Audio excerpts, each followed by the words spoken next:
And so I decided to explore anything I could, anything. And at the same time that I had that little spark, you sent me Heal. It hadn't even come out yet. And you were like, just watch this. And I was watching it, and I was filled with so much hope.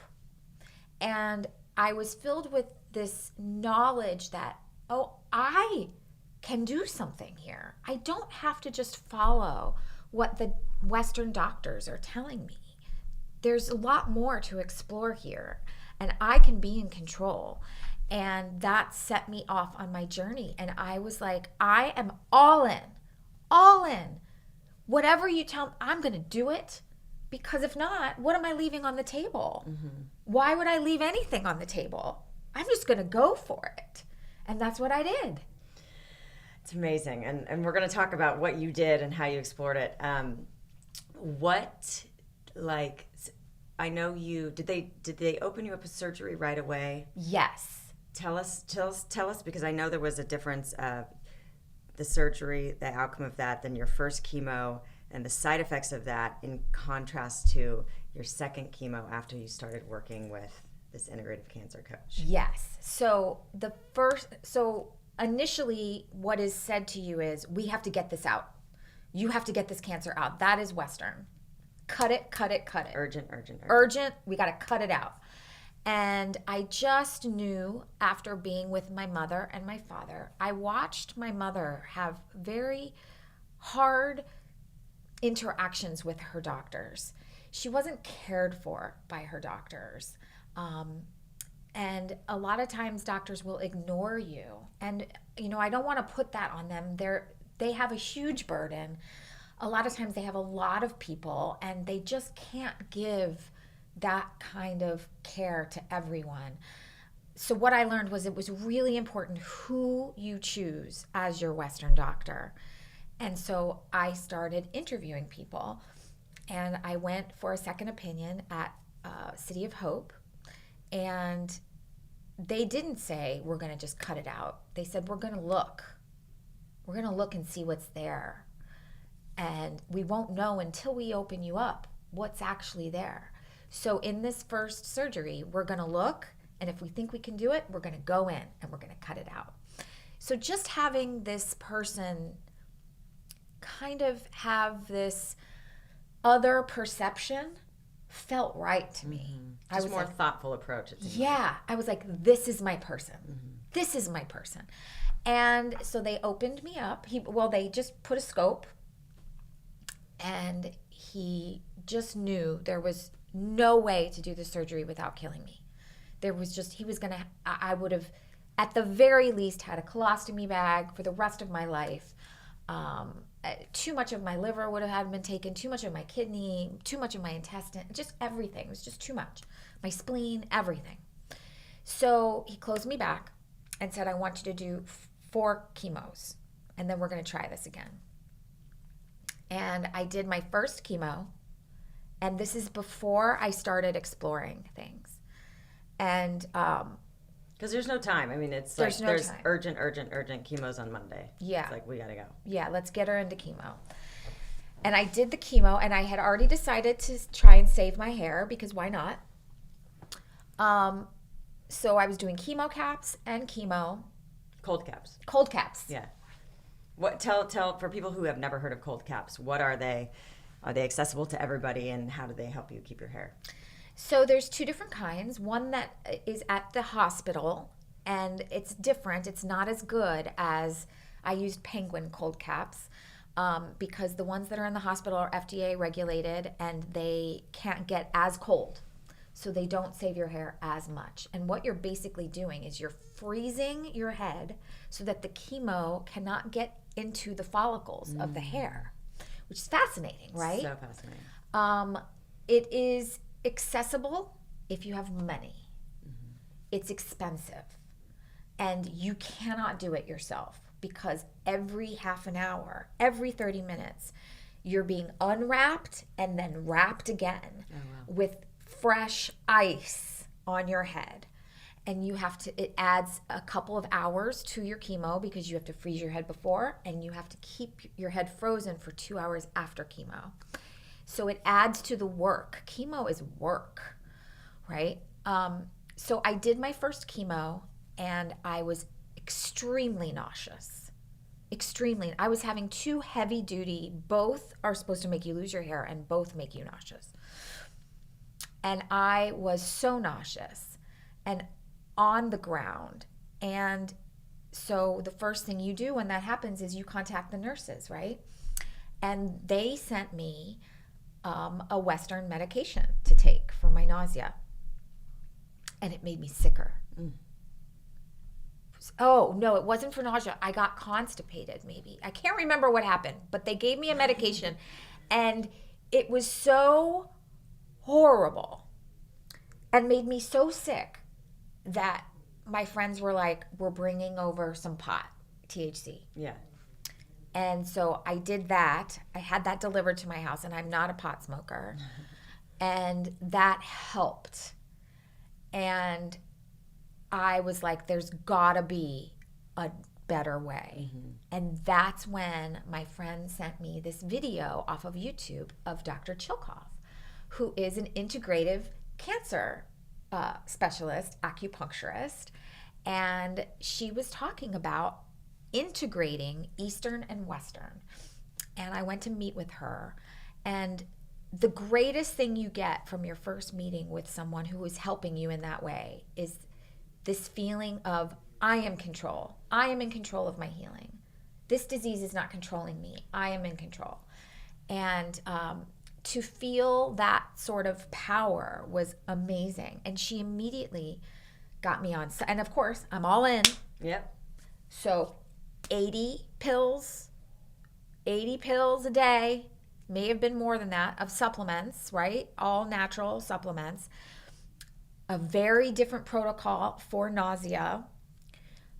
Nutritionist changed my diet, and not just changed my diet, but also set up a program where 5 days before my chemo, I was doing something very different than the rest of the days. And then after chemo, also my diet was different and my supplements were different. Everything is highly marked out for what you need to do. And so that's the gift that she gave me. I was working with her. She was giving me acupuncture. I also went to another woman, Iris, at Fusion Healing, who was also giving me acupuncture and cupping. And I was working with my nutritionist, who was helping me with food and guiding me, right? Part therapy, right? Yes. I'm crying because I had to eat the cheese, you know? And my second chemo, I am telling you, it was like night and day. Night and day. It was still hard. And I filmed myself and I was crying and it was hard and I felt sick, but I was not on the bathroom floor wishing I were dead, because that's how I was on the first one. I was like, I'm out. I'm out. I cannot do this, and I certainly cannot do this 6 times. There is no way. And my second chemo, I was like, well, this is hard, but I can do this. I can do this. So I don't even remember what your question was, but it's okay. I just can't imagine the people that don't have the support and are just going through chemo like it was your first time. I mean, I just feel like this information needs to be just access to people that can help, because, you know, chemo is attacking the cancer, sure, but it's attacking the rest of your system as well. And that's why certain aspects of immunotherapy are so promising, because it's all about boosting our own immune system. Yes. And I know Dr. Chilkov, we're going to interview her for the podcast as well. She talks about the cancer terrain. Yes. And how we've created an environment in our bodies based on what we're putting in our bodies, and our environmental toxins, you know, suppressed emotions, all of this other stuff, and how to, so, you know, Western treatment may be a necessary step, like it was for you, but that's just attacking the problem. The ultimate goal is we need to change the terrain so that cancer cannot grow anymore, which is what you've done. So it's like, it only makes sense to me to do either a holistic approach. You can't just bombard it, with ammunition and not change the terrain, because most of the time the cancer will come back. Yeah. So, and ovarian cancer, as you very well know, is a highly reoccurring cancer. Yes. But you've done the work and you've changed the terrain, and now I am an outlier. You're an outlier. That's what Chilkov calls me. Because you changed the terrain. I changed the terrain. You overhauled so much of your life. So can you share, there's so much I want to cover. Can you just share some of the treatments you did in order to change this terrain emotionally,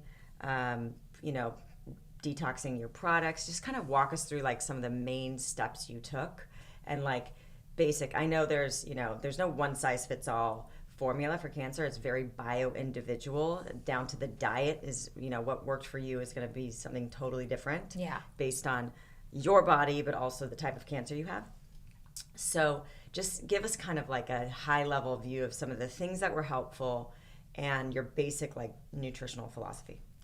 Yeah, and I will say that there were a lot of people who, when I told them what I was doing, they were like, well, but this guy says you should do this, and this worked for him. And it is, this is why there's different people making different clothes, and there's different shoes in a shoe store. You have to do what feels right for you. I stopped all sugar. I stopped anything that turned into sugar in the body. For example, bread, rice, bread, anything white, no potatoes, no, anything that was acidic, no pineapple, I didn't do any fruit. A little bit of fruit came after, but to this day, I don't really eat a lot of fruit. Even sometimes juicing certain vegetables can turn into sugar in the body. So that's why I needed the help from my nutritionist to really kind of tell me what I could and couldn't do. Cheese, anything that created inflammation in the body, because again, we're changing the terrain. Obviously, if you get cancer, your body is hospitable to cancer, and what you're wanting to do is make it so cancer's like, oh, I don't really like this place. Yeah. So your acidity, it's much better to be more alkaline in your body. And I really got rid of all of my facial products, I stopped dyeing my hair, like anything that was chemicals that could put an extra load on my liver, right? Because your liver is now processing all of the poison that you're putting into it. And so what you want to do is support and keep your detoxification systems flowing, right? So a lot of water, a lot of you have to, and the emotional part and you and I talk about this all the time, because there's so much stress in the world, and it's really important to try and identify in your world what are those stressors, and try to minimize those as much as possible. So for me, that was work, and I know for a lot of people it's family, it's money, stress, it's everything. And that's when you have to start calling in your tribe. I think so much in life right now is about doing it yourself. You can do it. Pick yourself up by your bootstraps. Mm-hmm. All these things that we're fed at a young age, especially as women, like, we don't need anybody. We can do this ourselves. All of that has to really change. Thank you for listening to the Heal Podcast. Be sure to tune in for more empowering wisdom and inspiring healing stories. Oh, and make sure you hit the follow button on Apple, Spotify, or wherever you listen to podcasts so you don't miss that one episode that holds the answer you've been searching for. And if you feel inspired, we would love you to rate and review us so that we have the opportunity to reach more people. And of course, you can follow us on Instagram for some behind-the-scenes fun and more inspiration at @HealDocumentary and @KellyGorris. Thank you so much, and be well.